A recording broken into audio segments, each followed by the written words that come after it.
pretty. I don't even know. We're doing it. The internet's. We're so live right now. Hell yeah. Yeah, people are seeing what we're saying when we're saying it, Mike. We're going to be cowboys. And this is going to be awesome. Technology. Yes. Hello, everyone. Welcome back to Myth Brigade. I am, in fact, Jason, a GM. I do that. And I am here for a very, very exciting episode of our Savage Worlds character creation series. I'm here with Mike. He is the last character, last but certainly not least. And we're going to get into this. We're going to talk about the choices that Mike made during character creation. We're going to talk about the badass that Mike's made and all that good stuff. But first, let's get an update. What are you drinking? Let's see if we can get a sponsorship. What are you drinking there, Mike? Coke Zero. Oh. All the taste of Coke. No calories. Oh. It's fantastic. Speaking of that voice, man, how's the voice acting thing going? I know that COVID-19's made it all crazy for all of us. Yeah. So COVID-19 has definitely killed a lot of the more regular routes. Like agents right now are not taking on any new talent because they don't really have the work. I have been doing some of the sort of grassroots door-to-door knocking stuff and gotten some traction there. But so I just moved new studio about Beautiful. 2 weeks ago, and I don't even have the booth back up just yet. So right now, officially, everything's sort of on pause, but I'll get that up in the next week or so. I really got to find out where I want the booth and then make sure I run everything accordingly. So yes, exactly. There's nothing like, and I'm actually in the process of running a direct internet connection out to the studio as well, so that we can stop having those moments during our streams when someone in the main house decides to just like binge all of Netflix somehow simultaneously at the same time in 4K. in 9K. Anyway, we are here to talk about something really cool. So Savage Worlds, we're going to do our own take on the Deadlands, which is sort of this really supernaturally infused dark and gritty Western. We're going to add some steampunk in there.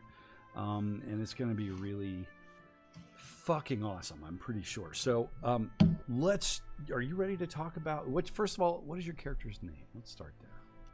His name's Nathaniel Clifton, but the ladies call me Nate. Don't they though? Does anybody call you Nathan ever? Not often. No, it's either Nathaniel, like it says on my bounty hunter, or it says Nate. But not Nathan. If somebody calls you Nathan, you know that they don't know you like they say they do, right? Right, exactly. So Nathaniel is a very different character than I normally play. Sorry, it's hot in here. Second floor, you're gonna. I tend to play like Frank in our cult game, the brute, the guy who's always ready for a fight and will drive through you hell or high water. Nathaniel's not that guy. Nathaniel is very smart and very witty, but most importantly, he's charismatic. And he's that guy that'll charm and manipulate the people in the room, whether maliciously or otherwise, to get the things that he wants. So he's kind of a slime slime have you ever ball? seen? Is that what you're saying? He's sort of a little slimy, a little like a sales guy, sort of thing like that. Yeah, only he comes off less grimy than that. Have you ever watched Battlestar Galactica? I have. He's like Gaius Baltar, but a little bit more charming. You know what I mean? Like everybody wants to like the guy. He seems nice enough and he seems innocent enough, but he's really pulling the strings behind the scene. And so for Nathaniel, I really wanted to play a very support heavy type character. And it was less about me up there on the front line shooting away, but me supporting people and inspiring them and sending them off. And I'm just going to kind of sit back here and let everything sort of play out. I love that. So, Mike, if you've watched the other character streams, you may not have yet. I have not. But there's a lot of gun toting going on there in one flavor or another, and that is like the perfect swim lane for when the bullets are flying. Nate's off to the side, or I guess I should call him Nathaniel because I'm a dude. So Nate's over there onto the side, maybe by the bar, kind of carousing or whatever, and the bullets are just flying and glasses are exploding next to him, and he's always got that one-liner or whatever. I love that. Yep. So thinking about that. So what is it? Tell me about. Well, let's actually get in the background in a second. Let's first talk about what kind of hindrances did you set Nate up with? Yeah. So my hindrances, I picked two major hindrances. The first is arrogant. He likes to dominate his opponent. He likes to challenge the most powerful foe in combat, right? Nathaniel is a smart guy. And so he's the witty, the charming, the chess player kind of person. And so he's not easily intimidated by tough situations. He's always playing 4 steps ahead of the next person. And I think ultimately that's going to lead to some pretty rough situations for him. Yeah, and I love that you arrogance is like rife among the group. I'm gonna be anxious to see how that plays out. Like you guys are gonna be like butting heads, unless you align your arrogance like a Death Star beam against other people, and then it's gonna be just amazing. You know? It's gonna be an interesting thing because Nathaniel, it's not that he wants to be liked; he needs to be liked. If he's not liked, all the pieces fall apart because he's not gonna do the dirty work. And so he can be arrogant, but I think there's going to be a bit of a shroud to protect what's really going on there, you know, and he might be whispering in one player's ear and then turning around and whispering in another's just to take care of himself, not necessarily to pit them against each other, but because he's got his own agenda and he wants to make sure that that's going to play out the way he wants it to. I love that. I absolutely love that. So arrogant, you took that as a major hindrance. Yes. The other is overconfident, which I felt paired well with it. That's a bad combination, isn't it? Yeah.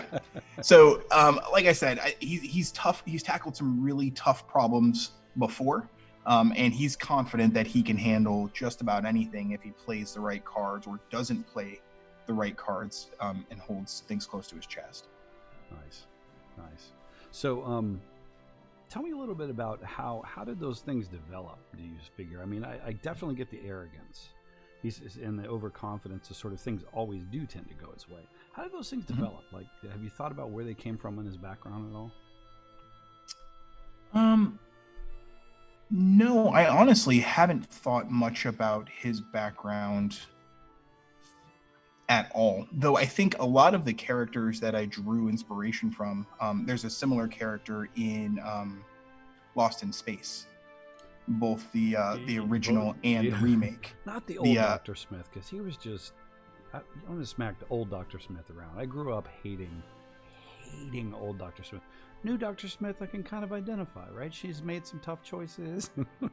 she wants you to feel that way. But she's very similar, right? Like she's gonna lie and cheat and charm and get herself out of prison, and then end up allying herself with whoever it is that's going to be the most beneficial. You know, in you know Gaius's background and Dr. Smith's background, they're very much. There's a space thing going on here. I didn't even think about it. Yeah, there really is. But they're very much like the sort of orphaned, had to fend for themselves kind of people. You know, and I think Nathan Drake, even to a small extent with the Uncharted series, growing up on his own and having that charm and charisma, he's not so malicious with it, but like that's what he needed to do to survive, is to be that sort of like ha ha ha. So I think there probably was something that happened in the past where he ended up being on his own and having to figure out life, you know, lying, cheating, and stealing. Yeah, I could see that, and maybe it was maybe he was incredibly young, right? And he was just sort of passed around as an orphan from place to place, town to town, and he never known anything different, right? And I think there's something about that mindset where you almost have to be that social chameleon to fit in. And Steve Nedley's calling it out. He has voted for assless chaps when we get to the costume selection phase. Okay, yeah. I'm okay with that though, because you're always sitting down. So whatever's right. You know, yeah. There's something about like the hair on the back of a horse against my ass in the hot summer sun. It just it gets me going where I need to be. Thanks, Steve. By the way, aren't we're playing Cult Tuesday? Is that what we're doing? Is that yes? Yeah. I hope so. Shit, I should probably reflect on what was going on. All right, so we've got two major hindrances. So we've got overconfident and arrogant. What about the inverse? So what about edges? What did you do there? Yeah, let me take a look at my edges. So I picked 3 different edges. The first is calculating. So he ignores up to 2 points of penalties on one action with an action card of 5 or less. And I believe either at this level or at other levels, I can share that with other players. Ooh. Let me see. Let me check my book here. So I found a character creator that somebody else had put together that I think is pretty slick. What book do you have there, Mike? Do you have this book? I sure do. Thanks to Byron. Byron was very, very gracious enough to lend this to me. So thank you very much, Cowboy.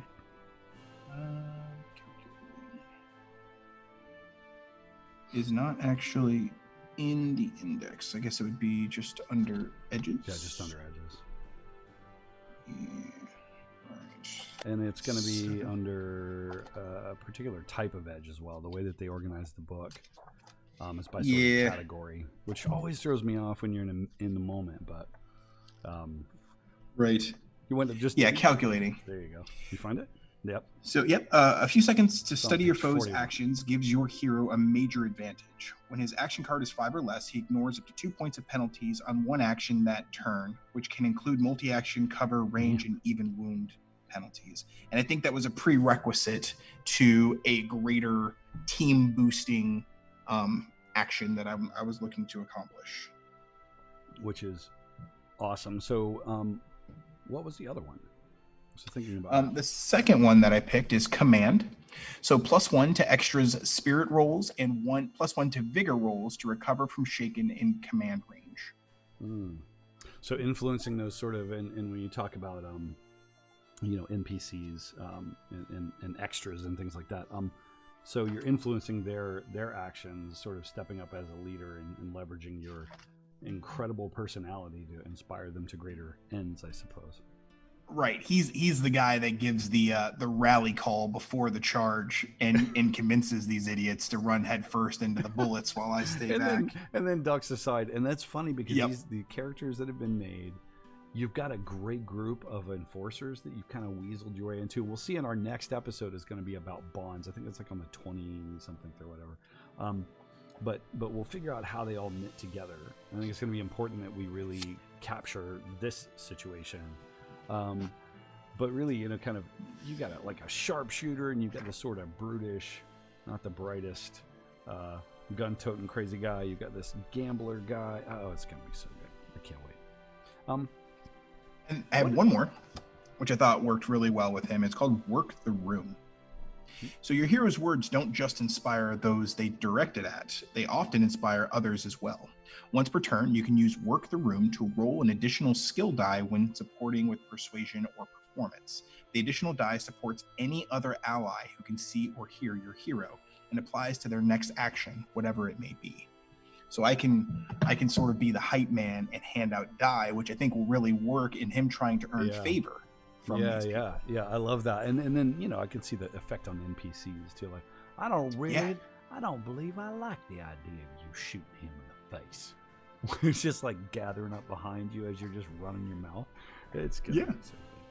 Oh man, I get to capture all my days from South Florida when I was a little kid, where everyone spoke with that accent, right? And drop the British one and the inner city ones and whatnot.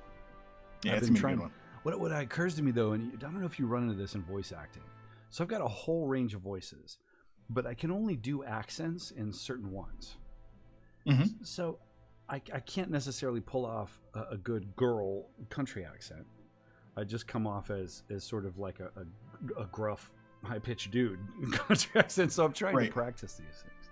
I found that. So I just started DMing Curse of Strahd, which has been really fun to get to vocalize all the different characters and stuff. And I'm starting to find my limits there too, where it's like we just got to a particular area where there was a young boy and a young girl, and in my head they were British. I don't know why.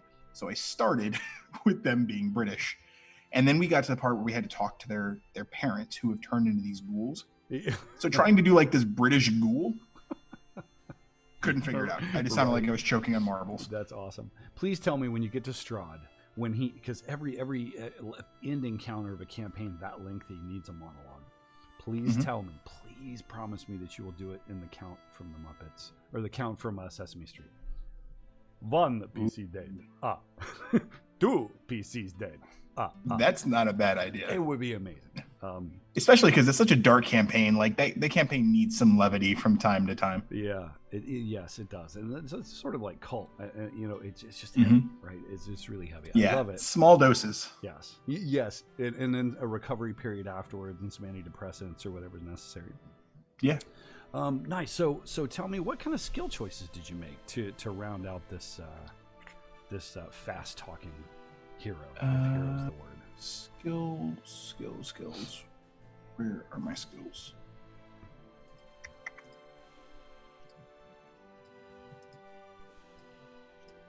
They're on here. I can see that I've consumed all of my skill points, but I don't know where they are. They're there. When you get the sort of, the athletics and common knowledge and others, you get sort of the core skills. And are able to get the D4. But where did you spend your points? What did you develop there? Where did they go? Okay, so I spent I dropped 1 into shooting just because I needed to make sure that I can shoot a little bit, but I'm up to a D8 in persuasion. Wow. Okay. I love it. Yep. A D8 in survival. How does it let's talk about that for 2 seconds. Like, are you thinking like wilderness survival? Like he's wandered on his own and out in the middle of nowhere and picked up skills like that, or what? Where did he get that from? No, more like knowing how to keep his ass out of trouble, and like knowing like when things turn south, and sometimes they do, how to escape the madness. And I'm actually pretty sure that this was a prerequisite for one of the skill choices I took.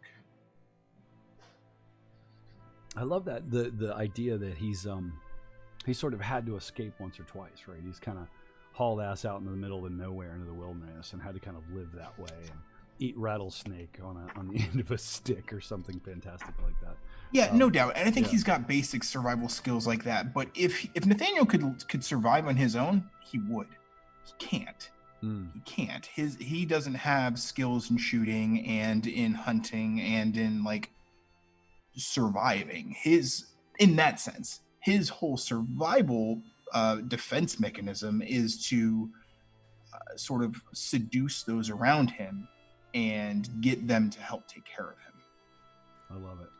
Is there any aspect sort of more tangible in terms of so you said that wilderness survival and thing not so much, but what about cooking or things like that he might be able to leverage to stay alive? I'm trying to get a frame of reference because I'll penalize you based on your answers. Yeah. So it's been so long since I created the character. I don't actually remember why I gave him all those points. And now that I'm thinking about it, I don't know that that's the best place. I do know that I needed for calculating, I needed smarts to be at a D8, which is, was that calculated? That's calculated by the skills underneath it, right? No, the attributes. You can improve attributes. So all of them start at D4, and when you made your character, you had 5 points to distribute. And so each step at this phase, each step costs 1 point. So if you're going to a D8, it would have cost you a couple points. But you can't go beyond D12, right? Unless you're like an elf or something, which obviously he's Western human. elves. What? There's none of that, thankfully, in here. We're gonna steer. Yeah, maybe survival is one that we should, or I can rework a little bit. Yeah, and I mean it's up to you. I could see, so based on what your impression of him as a boy and growing up, I could really see the idea that he's sort of figured out how to get by out there, because maybe he traveled from place to place as a kid by himself, right? He learned how to get water from cacti or whatever. It's like these kind of little things. I think it creates an interesting little round aspect to him, and it's in opposition to, he's so smooth because he hates that. He never wants to go back to that, right? but he knows how Sure. to stay alive. But he's so smooth because I like the good things. I like to be able to talk my way through it. But let me know, obviously, before we get going. Well, so the rest of the points I really put into things that would round out his brain, right? So common knowledge went up to a D6. Research, I have a D4. Science, he has a D6. So he's well read and he's smart, which is how he's able to pull the strings. So maybe just passively through the book knowledge, that's where he kind of learned to survive as well. Like there was the practical aspect of it, but also there's a research element to it as well.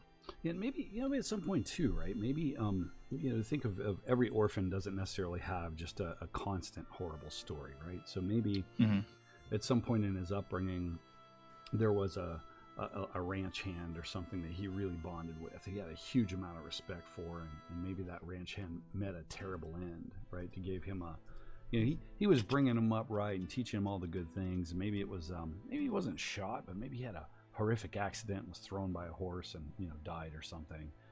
And that's one of those things where he's got that core base of skills. And I like your interpretation too of like leveraging that to be sort of a social chameleon and live in society. I think that's pretty awesome. Byron is here. What's up, Byron? We are figuring this shit out. It is the last one, my friend. I'm so excited. Meet Nate. You'll meet Nate in more detail when we do bonds. But yeah, so I love it. What else for skills? You were talking about. I mean, he's read science books and shit. Like he's into that. Yeah. So that was really the bulk of it. So I had my core. I did put a D4 into shooting. Then there was common knowledge, research, science, and survival, and then obviously the persuasion. My persuasion is up to a D8. That's gonna be crazy. It's gonna be hard not to get talked into some crazy shit. That's the goal. Nice. So what is Nate's overall motivation? So obviously, in the moment, he's able to leverage his manipulative skill set, magnetic personality to his ends. But what are his ends? Does he live day to day? Does he have a goal out there, like something that he's trying to achieve? I like the idea of an overarching goal for him, right? He's not surviving day to day. Again, he's the chess player. He's 10 steps ahead of everybody else. He's got an end game in mind. And maybe that's something that as we discuss sort of the start of our story, I can kind of weave in there just a little bit. If you're open to it, I actually have an idea. You'd be in possession of something that's very important to you, that's driving you a little bit. I mean, how you choose to interpret that, I suppose. I'll give you the details, but I can tie that into the sort of campaign intro and kind of build it up that way. But I love the idea that he's got something in mind, because you look at the characters ultimately are going to be sort of this posse, and they've kind of been traveling around together a little bit, and they'll go on sort of these serial adventures. I don't want to make this necessarily from day one this major overarching campaign.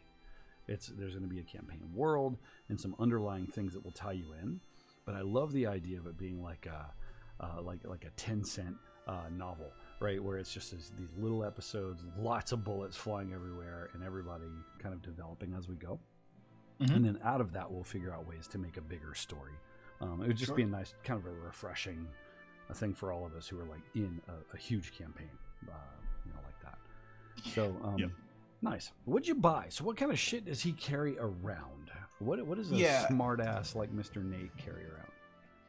I didn't really know what to get. Actually, it looks like all of my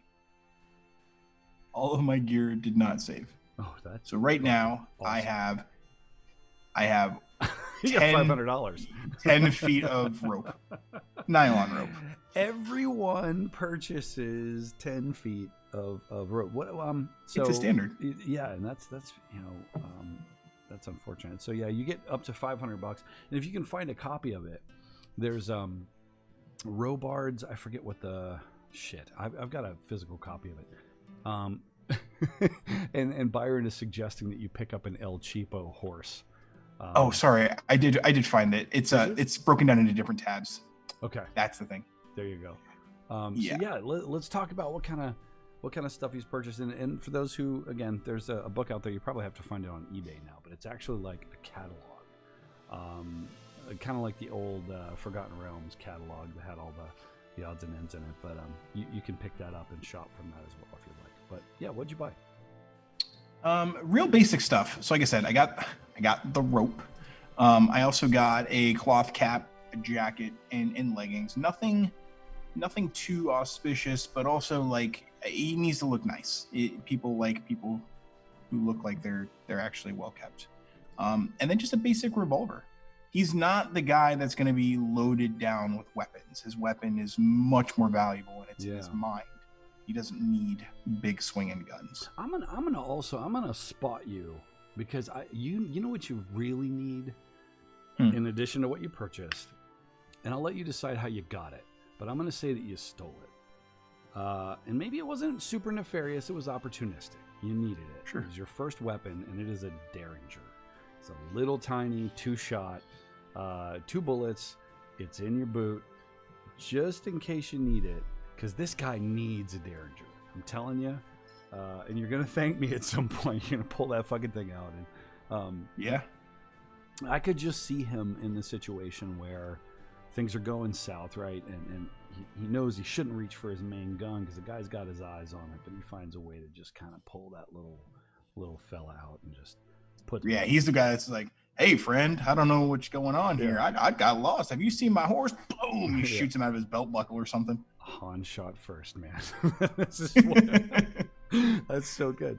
Nice. So we talked a little bit about, sort of having an overarching goals.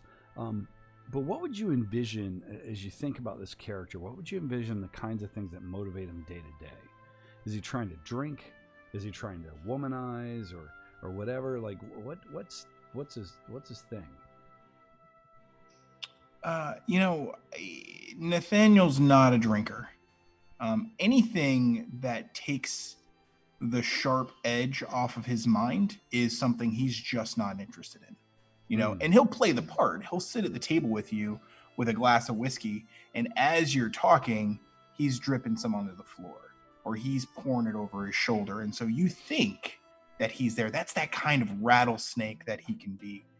And so how many people then, Nate, have you done that with that were just piss drunk and you were stone cold sober? And did you rob people? Do you just kind of take advantage of people? Like, what do you do in situations like that? No, listen, I am a man of golden opportunity, and I got a little bit of luck on my side too. We're gonna win. He's not like a malicious guy, but he wants to make sure that he remains the smartest and the sharpest guy in the room at all times. Yeah, we're gonna win an Emmy for this stream with you guys. Like all of you are just good. Like Len did some changes to her character that made the character just so much cooler. You got to watch 2 parts to understand her character, but it's really important. So I wanted to wait until we did mine, so I didn't have any sort of outside influence. I was really hoping there wasn't somebody who's kind of playing like me. It blows my mind because you and John both, you've got some fantastic shooters, and this real kind of Byron's character will just beat the living shit out of anything that moves, including his stupid horse that he paid way too little for, right? But you two both found swim lanes that somehow are just distinct to one another, but still distinct to the shooters. So you don't just have this sort of marching line of I'm just like gun guys. Yeah, gun guys. Those adventures would be easy to set up, though, right? It'd be like, all right, so you walk in the tavern, there's a whole bunch of people there, and they look pissy, and then I start firing. I start firing at the first son bitch who looks at me, and then the second, and then the third, and I don't stop till I hear the click, click, click of my revolver. Exactly that. What are you most excited about getting? So it's crazy because I'm not a Western guy. I don't know if you know this about me, but I'm not really a Western guy. I live in the South, sort of. But I'm excited as hell about just this, it's like, think about that's what I loved about the original Star Wars is all the shooting and just chaos. What are you most excited about? So I agree in the sense of like I'm really not I've never been like that classic Western fan. I didn't watch them with my grandfather on the couch or anything like that. Though I did enjoy the hell out of some Red Dead Redemption 2. Yes, I did too. I Well, think yes. that I'm most excited to explore something that's a little bit unknown to me. You know, this isn't classic D&D. This isn't even Cult. You know, this is going to be just sort of a new beast, and it's a new type of character for me as well. You know, I'm not that Byron type character, which I tend to usually play. And I'm excited to see how the group sort of fits together and what opportunities that I can find as an actor and as the sort of architect of my own story to pull other people's strings and see if I can genuinely trick John into doing something that Yeah. he didn't really think about doing, you know. I think I'm those so will be excited. really fun moments. I am really excited. And what I'd love to do is find a way to harness the immersion that we get out of Cult. Because for me, Cult is less about what's going on the map and more about what's going on in the psychology of these characters. And it's just getting so... There are those moments when I can see that both of you you have departed your bodies, right? And you were just in the moment. I'd love to get there, but with some madcap, crazy action movie kind of shit, right? Yeah. So for me, that's going to be melding, GM styles, because that would be generally how I would run D&D. It's just like fantastic action, like you said earlier before we started streaming. You got to get the story in there. But for this one, I want you guys to be like, where the hell do I get more bullets? Because I just fucking shot them all. I need more bullets. John sent me a picture. It was some random character from a Western. It's probably something that people in the stream will recognize, but it was the guy had dual Gatling guns and he was holding them in his hand. He had this contraption that made it. Oh, he goes, "Can I That's have this?" amazing. And I'm like, yeah, so yeah, I wrote it down. I'm like, twin Gatling guns. We got to get them there. That's right, the cool. goal. Yeah. You find them on the back of a horse. They're like It's like skin grafted in. They're on the horse now. You have to take the horse too. Mabel. Yeah. And that's what, and then, of course, Byron's character is going to want to put him on his horse, but his horse, as you will find out, is special. It's Ed the horse. Oh, it is. It's special transport is what it is. It's what happens. It's like a discount. It's like when you go to that used car lot. It's called used car lot. That's the It's the kind of horse you get from that place. it's the service elevator of horses. To which Byron responds, "He's smarter than me." So that should tell you something about his character. Very cool. Last question, I think. Sure. Because we could go on for hours, but I want to be respectful of our schedule. What would the other characters generally know about you? Having known you for a bit, they're not all close. But what is something that they could really kind of identify with you? So Nate is the levity, right? While they don't know what's going on behind the scenes, Nate seems to be the first one to buy a drink or the first one to tell a joke, or he's got that zinger. He just seems like an all-around nice guy, and I'm hoping that the edges and things like that I've picked will help to inspire the group and help sort of feed that buy-in. Again, he's not necessarily a malicious guy, but he's going to do what he needs to survive, regardless of what that happens to mean to you. Keeping you around means he can continue to use you, but yeah, he's like that life of the party that you're not sure what that life of the party's motivations are, but you just love the person, right? And they're at the center of it. And okay, I get it. Yeah, So, you always got like that one guy that you're just like, man, I'm not so sure about him, and everybody else is going, what are you talking about? Yeah. Frank is awesome. He's a great guy. and That's and if you don't have a person in your life that's like that, that person is you. You're that. You're that guy. You're that person that everybody loves. It's like, I don't know. And as soon as you leave, they're like, what the fuck was he doing digging through your bag? Nice. So I think that encapsulates your character. I do. And we've established through the chat that Byron's horse is smarter than his character, which is scary. If you go back and watch Byron's episode, his horse is super special. But yeah, we're going to do a Bonds episode later this month. And in that, we give you guys basically random rolls. We're doing it similarly to how we did on Tides of Nurgle, where you'll each have 2 rolls, and I will read out it's like a Mad Lib. I'm connected to blank because of blank, and you get to assign which character that fits with. And so your bonds will be developed based on what you've told me about your character, so that I don't make something really super stupid.